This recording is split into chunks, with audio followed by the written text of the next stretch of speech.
Hey guys, Rick Denham here with Holy Moly Outdoors. Steelhead are in, and today is a great episode for you to learn how to tie a great dropper jig for either steelhead or salmon. But now that we got December rolling in, fall salmon are spawning, steelhead are sitting there eating those eggs up.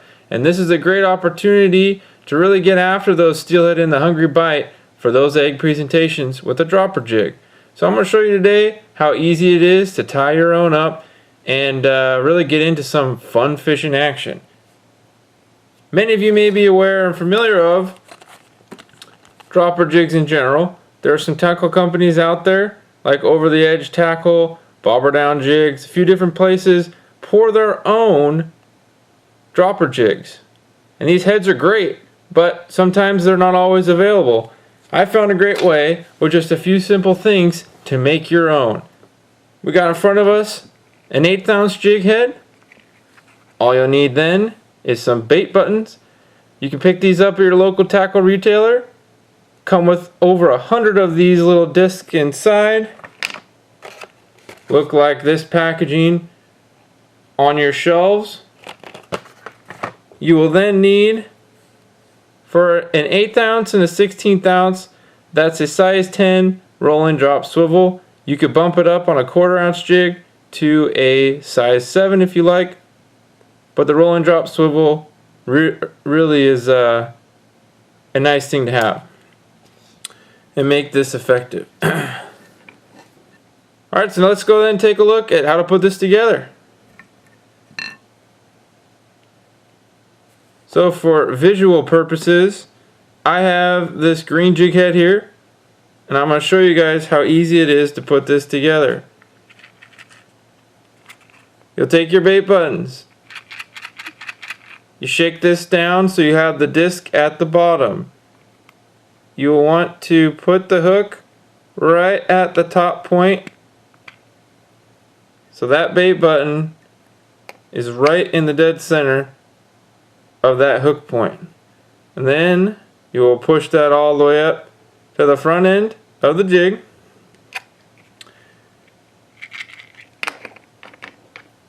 Next, you'll take your swivel, thread that on the hook, and as you can see, that's free sliding. You'll take your bait button once again, just like that, and you will push the two together. And at the current time before you start tying, it will move around just a little bit, but just watch what happens. So we got our jig head here. You can really do anything with these, but it's really simple and easy to put a couple of these together as you're getting ready to tie some jigs up.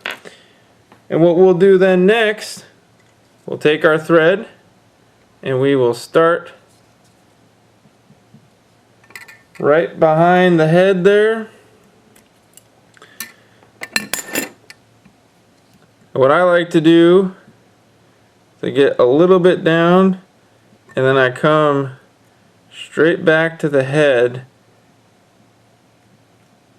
and make probably a dozen or so wraps where that starts to get nice there and in place. Then we will go to a rabbit fur.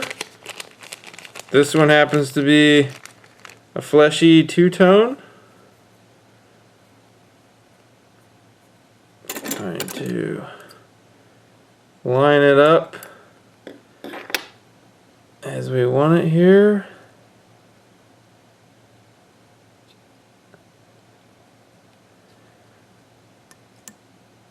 A couple good wraps to secure that baby. And we'll start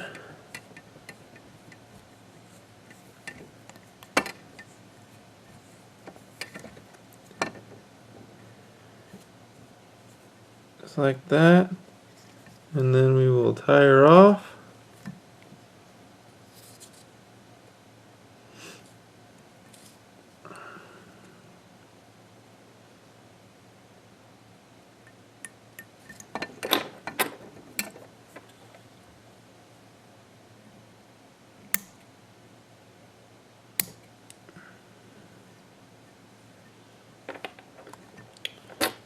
We got our tail in. We're just going to do a simple chenille jig.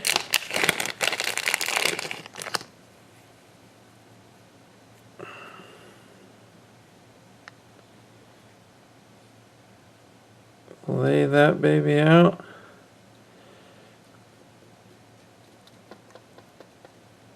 And again, the key is as you go tight with your wraps towards the head, that's what's going to lock that bait button up against the other and make that pretty darn rigid.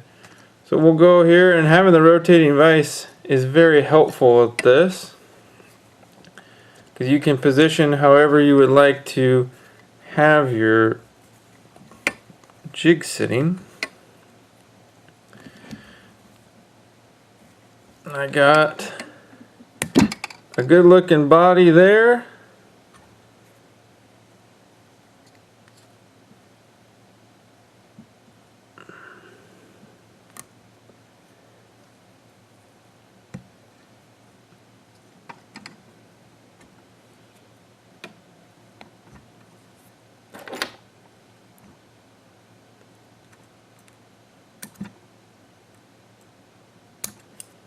Trim that excess tag end off. Again, at this point, all I'm doing is just snugging those wraps up against the bait button there, just like you would near the head of the jig. But I'm really pinching, if you think about those rubber discs together, and because they're rubber, it's going to cause that metal to not really have a lot of wiggle room, and it's perfect to be able to fish this dropper method. So you can get as fancy as big of a head you want to build on it, but I just did it to where they're pinched pretty darn good. Come back here and do my couple half hitches and finish her off with a whip finish.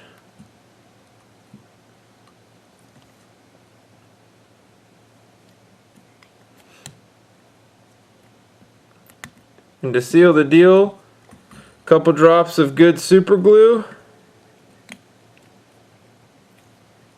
and this dropper jig is ready to hit the water.